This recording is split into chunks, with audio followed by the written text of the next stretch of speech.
Vocês já ouviram esta frase, a falácia do planejamento. E eu chamo isso o mito da falácia do planejamento. E eu vou dizer para vocês por quê.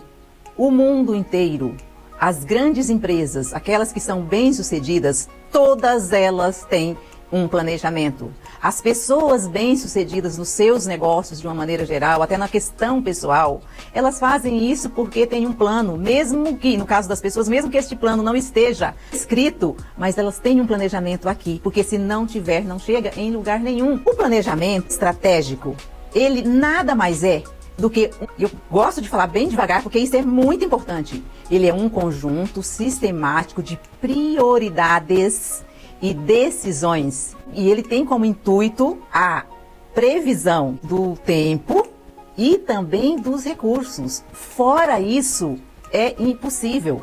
Eu até quero dizer que o planejamento é como se fosse uma bússola. Ele dá o rumo, ele dá a direção.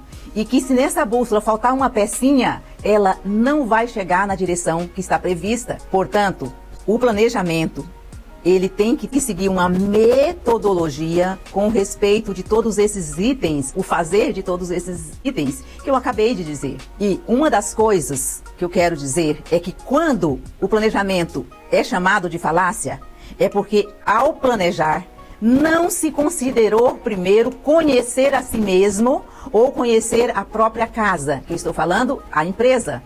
Não conhece muito bem a empresa. E, pior do que isso, muitas não, necessariamente, quando não funciona, é porque não olha para o externo e olha mais ou menos para o interno, que é olhar a empresa de dentro de si apenas e não olhar os impactos que ela pode receber lá de fora. Eu estou falando das empresas, mas também das pessoas com seus pequenos negócios, qualquer que seja. Este é o maior problema. Eu, com toda a minha experiência de planejamento, passei a vida toda com essa dificuldade da pressa na empresa, de dizer assim, mas isso aí a gente já sabe, e não vai pesquisar, e não vai diagnosticar, e não tem tempo para o diagnóstico, e a ansiedade de fazer rápido, porque passa a vida inteira sem planejar. O dia que vai planejar, fala assim, não, tem que ser rápido, tem que ser muito rápido, tem que ser ágil, é verdade, mas não pode esquecer as informações principais. A bússola não vai se faltar uma pecinha, o planejamento não vira nada se não seguir todas as composições. E a primeira é, como dizia Aristóteles, conheça-te a ti mesmo, ou seja, conheça profundamente você, mas olhe para o universo, o que está em torno, que pode impactar,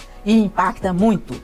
Precisa conhecer então o interno e o externo. Bom, isso é o fundamental. E depois seguir o outro passo a passo da metodologia. Mas eu falei aqui da forma da elaboração, muito importante. Digamos que isso está tudo ok, tem um outro grande desafio. E o outro grande desafio é que não basta eu olhar, eu vou contar aqui uma experiência, não basta eu olhar para o planejamento pronto, muito bem feito, se eu não tiver uma equipe performada. Esse é outro grande desafio e que eu já passei por essa experiência. Eu fiz visitas a algumas empresas, algumas organizações e, pasmem, quantas vezes eu cheguei lá e perguntei assim, tem planejamento? Tem, posso dar uma olhada? Pode. Eu ia olhar e perguntava, e aí os resultados? Primeiro era o seguinte, não encontrava nem onde estava o planejamento escrito. O planejamento estava engavetado. Então o planejamento tem que ir para a prática, mas precisa de ter equipe engajada.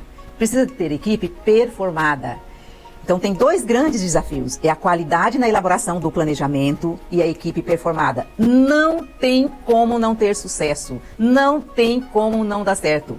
Isso eu estou falando de conhecimento de mais de 20 anos nesta área. Convido a todos vocês a refletirem sobre isso.